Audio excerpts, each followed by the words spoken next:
সন্থাৰ এই দ্বিবাৰ্ষিক অধিৱেশনৰ আজিৰ এই কাৰ্যসূচীত সভাপতিত্ব কৰা শ্ৰদ্ধাৰ সভাপতি ডাঙৰীয়াকে নৱবৰ্ষৰ শুভেচ্ছা জ্ঞাপন কৰিছো।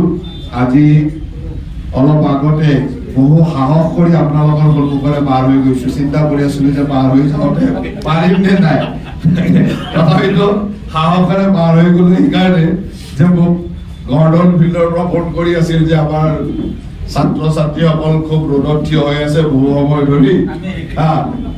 ধৰি থিয় হৈ আছে, তেওঁলোক বহুত দিগদাৰ হৈ আছে, গতিকে আপুনি দেৰি নকৰিব। মই সেইকাৰণে যদিও অলপ মনত ভাবিছো যে মানুহকেইটা অলপ বেয়া পাব, কিন্তু সাহসেৰে পাৰ হৈ গৈছো, ঘূৰি আহোঁতে সোমালো।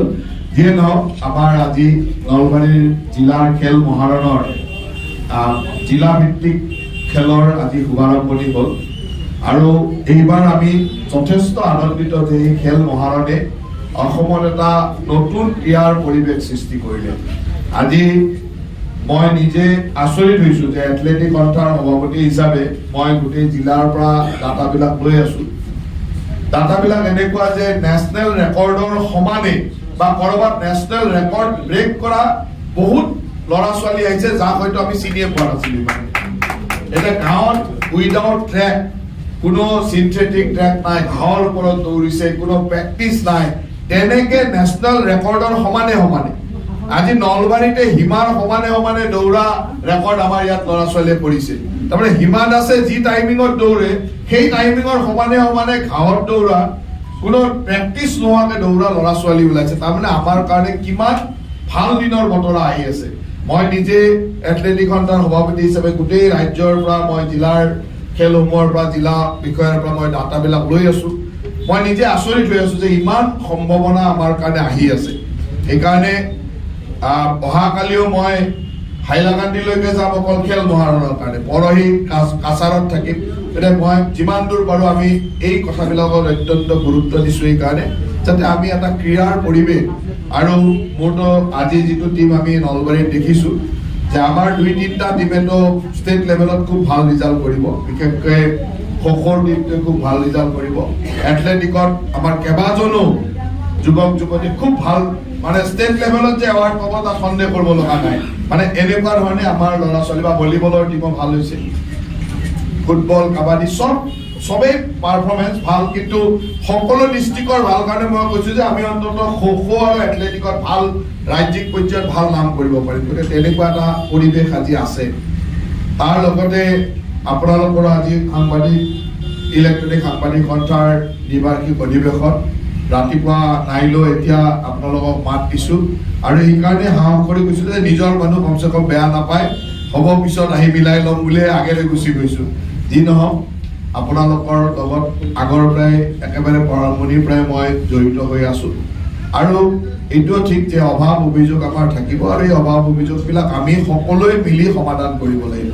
ইয়াত কোনো বেলেগ কথা নাই, আমি সকলোৱে মিলিয়ে কৰিব লাগিব।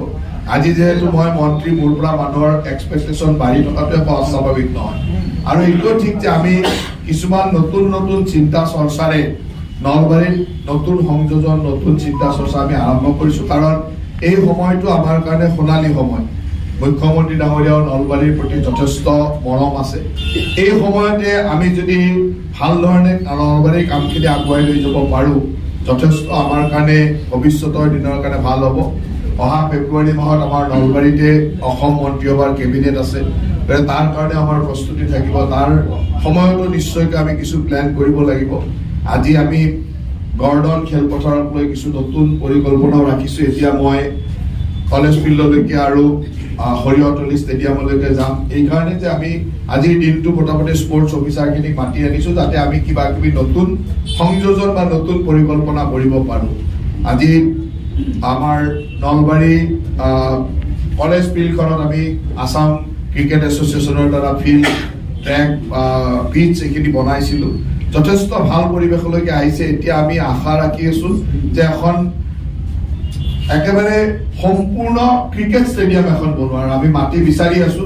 আমাক BCI এলাও কৰিছে যে ফাণ্ডিঙো তেওঁলোকে এগ্ৰী কৰিছে, কিন্তু আমি সুবিধাজনক জেগাত মাটি বিচাৰি আছো, মাটি দিব পৰা নাই। এই 2-4 দিনৰ ভিতৰত হয়তো আমি সেই কথাখিনি সমাধান কৰিব পাৰিম। and there was absolute blackout of that particular incident in the national media. I'm not speaking of the media. Media is by and large free from what is afflicting the national media. কষ্ট কৰি কাম কৰে প্ৰাপ্যৰ পৰা বঞ্চিত এই electronic মিডিয়াৰ সাংবাদিকসকলৰ বাবে চৰকাৰে কিবা কৰিব পাৰে নেকি আৰ্থিকভাৱে সহায় কৰিব বা মান্থলি কিবা অকণমান দিয়াৰ কাৰণে ব্যৱস্থা কৰিব পাৰে নেকি কিয়নো বহু পৰিয়ালত কিন্তু খাবলৈ হাহাকাৰ কাৰণ তেওঁলোকৰ এনে কণ্ডিশ্যন তেওঁলোকে চৰকাৰীভাৱে যিবিলাক আঁচনি আছে সেই আঁচনিৰ পৰা নাপায় আঁচনিও বঞ্চিত সেইটোকে আমাৰ ফালৰ পৰা এখন তেখেতৰ ওচৰত স্মাৰকপত্ৰ আছিল সেইখন একেলগে আমি ৰমান কলিতা অকণমান আগবাঢ়ি আহিব লাগে ছাৰ জিকে ছাৰ ডাঙৰীয়া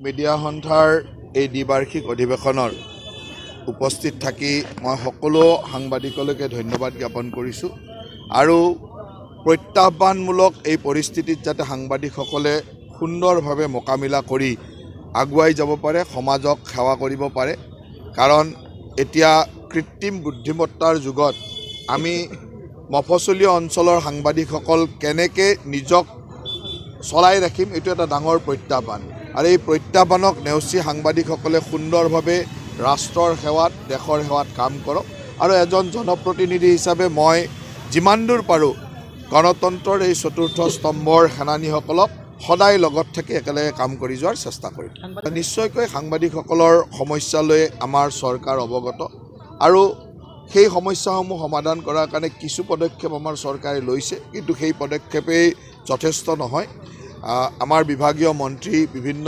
অনুষ্ঠানৰ লগত সংস্থাৰ লগত এই সম্পৰ্কে আলোচনাও কৰি আছে মই ভাবোঁ যে কম দিনত আমি এনেকুৱা কিছু সকাহ দিব পাৰিম যিয়ে মফচলীয় অঞ্চলৰ সাংবাদিকসকলক সহায়ক হয়